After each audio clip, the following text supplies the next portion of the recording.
Hey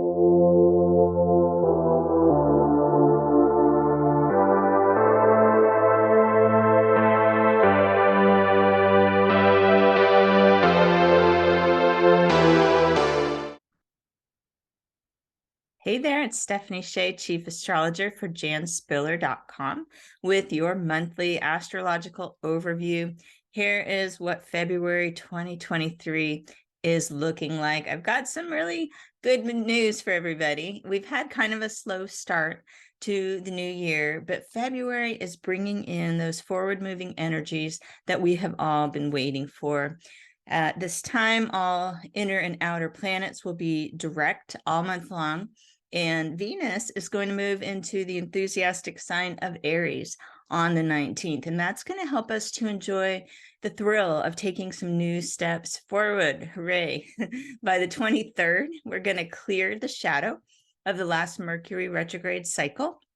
And the month is going to definitely close with some actions, probably in the world and our lives, people finally making some bigger decisions that they've been wanting to make for themselves. Our full moon this month will be on the 5th of February. It is a Leo full moon at 16 degrees of Leo. This is pretty high-powered full moon. Leo energy is usually bringing the party. So if you have some fun plans, you might want to look around the weekend of the 4th and 5th of February, keeping in mind that the overall expression of full moons can sometimes be a bit overly emotional and dramatic, and that is definitely the case in the sign of Leo. So if you feel things sort of getting blown out of proportion, feeling a little bit too drama filled for your taste, take a step back. It's really not the time to try to solve problems in the peak of the full moon energy,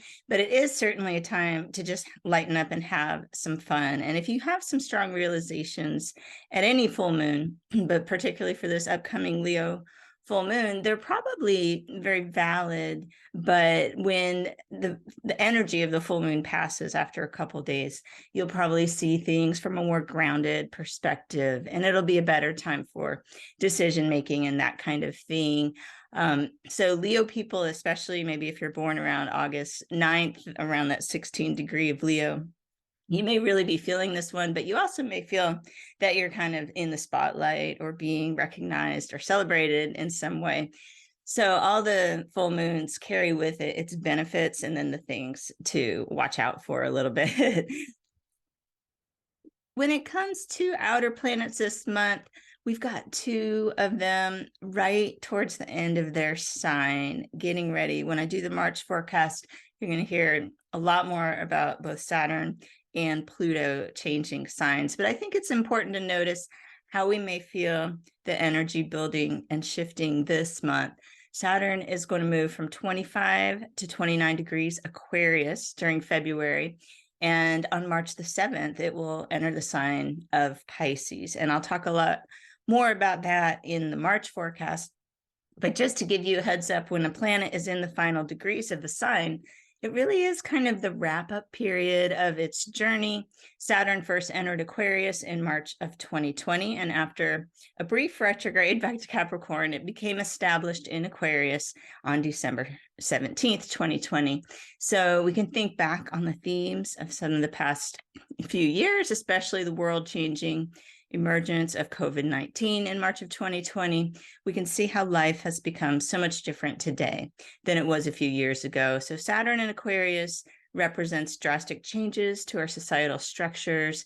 And the sign of Aquarius relates to technology. And we have definitely seen our world become more dependent on the ability to communicate from remote locations or a state of isolation.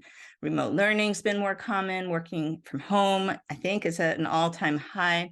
While some of these developments have felt liberating, there is a detached feeling that has left people desiring some face-to-face human connection, I think. So as Saturn is preparing to exit Aquarius, we might experience an exaggeration of technology replacing human interaction and assess what we've learned and gained during this time that Saturn's been in Aquarius. I think there's going to be people feeling really eager to discover ways to make more meaningful connections. And when Saturn enters Pisces next month, we're going to enter a whole new cycle that's going to last until May 24th of 2025.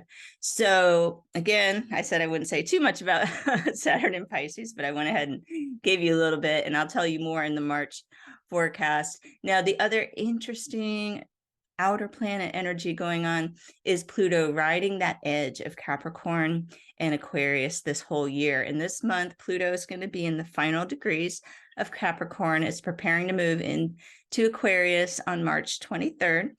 And it's got one of the slowest orbits in astrology from our perspective. It remains in a sign anywhere from 12 to 30 years. Now, Pluto first moved into Capricorn in 2008 in recent history, not first time ever, but the most recent time it moved into Capricorn was 2008. And because of its retrograde cycle, it's not going to officially take hold in Aquarius this year. That's not going to happen until January 2024. However, I think this year is really critical because Pluto is going to spend the year at 0 degrees Aquarius, and that offers us a preview of an era to come.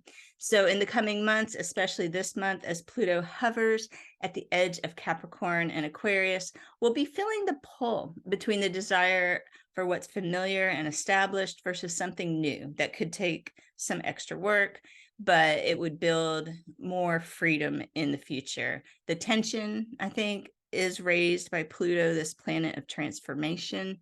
And right when it's on the precipice of a new sign, it could bring out the extreme side of anybody who feels threatened by change. So we could see some controlling moves of people kind of freaking out that, you know, someone moved their cheese, so to speak. So anyway, I think we will have some bigger changes coming in the years ahead, revolutionizing how the economy works, how we do business, social structure and values. All these kind of things are really up right now to be stirred up. And when Pluto, as it's making its transition into Aquarius, we're going to see some things that are very different than anything that we've experienced before, but it's nothing that we haven't been working towards on some level or another. So that's kind of big picture outer planet story. Let's look at some of these inner planets. We've got Mars in Gemini in its shadow phase. So if you remember, in January, Mars retrograde ended officially on January the 12th. However, it has a shadow phase to catch up to where it was before it started retrograding back on October 30th, right? And that takes until March 25th of this year. So this month it's moving forward. It's kind of that yellow light phase where we can start making progress, but there could be still a few glitches, especially maybe with communication, because Mars is in Gemini. Mars has been in Gemini, by the way, for 7 months. So that's a big deal because it got delayed in this retrograde cycle. And Gemini rules our intellect, our learning style, our communication. It's really been teaching us lessons about following our words with actions. And during the time Mars has been retrograde, we might have all had to face the consequences of words that we spoke in the past, whether it was something we said we would do or a reaction to something someone else did, right?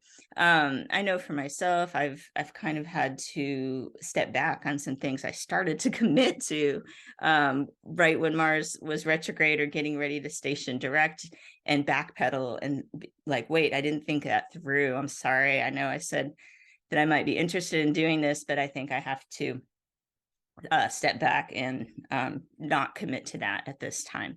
And that's totally okay. That's actually a smart use of Mars retrograde energy. It's going to help you get very clear on how you want to use your energy. Mars is all about how we're putting our energy out in the world and taking action.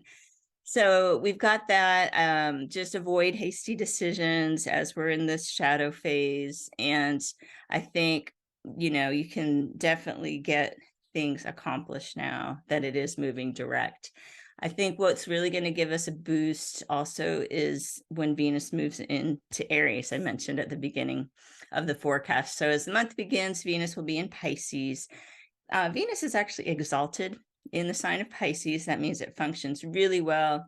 It increases everyone's ability to access unconditional love. And it really gives kind of a dreamy, idealistic vibe to the first part of the month, which is so nice as we're finally feeling like we want to do some new things. We may have our mind towards things that are helping others. And it's a great time also for artists or any kind of spiritual practices. I think it'll soften some of the harder energies of Pluto and Saturn kind of getting ready to go into these different signs. We will have that Venus in Pisces, compassionate, loving energy, helping us forgive ourselves and others. Now, on the 19th, Venus moves into Aries, and this definitely is not as comfortable of a placement for Venus to be in this sign of Aries.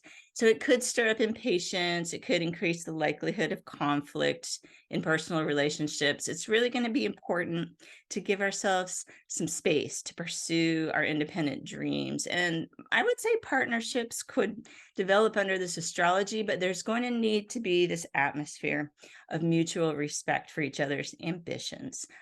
We can really use the energy of Venus and Aries by being cheerleaders for our loved ones, encouraging to reach their personal best. And we're going to feel our strongest when we're working on an individual goal. It's a great time after the 19th for physical fitness. If you're finally getting your physical fitness routines off the ground, you're not alone. Those retrogrades do not make it easy to get started in January. So after the 23rd, now we're going to clear that shadow phase of Mercury retrograde. If you recall, we had Mercury retrograde also on top of the Mars retrograde. It was from December 29th until January 18th. And then it started moving direct. This month is moving direct in the sign of Capricorn, which is fabulous. And by the 23rd, it's going to clear its shadow phase. So you can see how we're like kind of a train picking up steam as the month goes on. I'd say from the 1st to the 10th, while Mercury is still in Capricorn, we can get really productive about organizing new projects, wrapping up old things, especially related to work, and time management, just fine-tuning our approach to time and resources. On the 11th, Mercury will move into Aquarius, and it's going to stay in that sign until March the 2nd. So Mercury moves pretty easily through Aquarius. It's exalted in this sign. The second half of the month is particularly good for making new connections. If you have important meetings, you need to exchange ideas, or you just have some group activities, that's when I would be looking for that. And after we clear that shadow phase, as I said, on the 23rd, we get really this extra boost for new endeavors and relationships. So I think the end of the month is going to be a really high energy time, and it's well suited for networking and breaking free for anything that's been limiting us. Probably finally feeling like your New Year's resolutions are starting to stick. So we've got our new moon on the 20th this month. It's a Pisces new moon.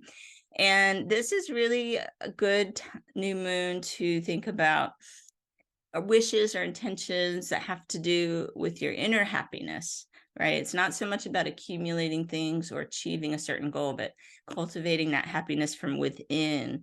It's also really good for artistic pursuits, trusting a higher power. Maybe you just need to develop that within yourself, or trusting your own intuition, which to me, I think are kind of linked. And it's a great new moon if you're trying to release any type of addictions or bad habits, things that you just want to say goodbye to for 2023 and no longer have that be negatively impacting your life.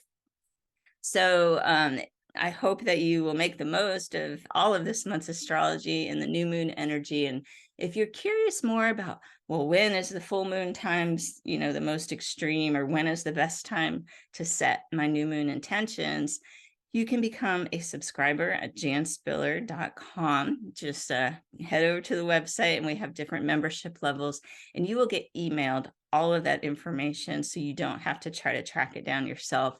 And there's articles that I write and that KJ Atlas, fellow astrologer over there, will give you the breakdown on what's going on even week to week so that you can know what to expect. That's how you can work the most productively with astrology. So thanks so much for watching. I'm excited about moving forward in our new year, and I will see you next time with your monthly overview.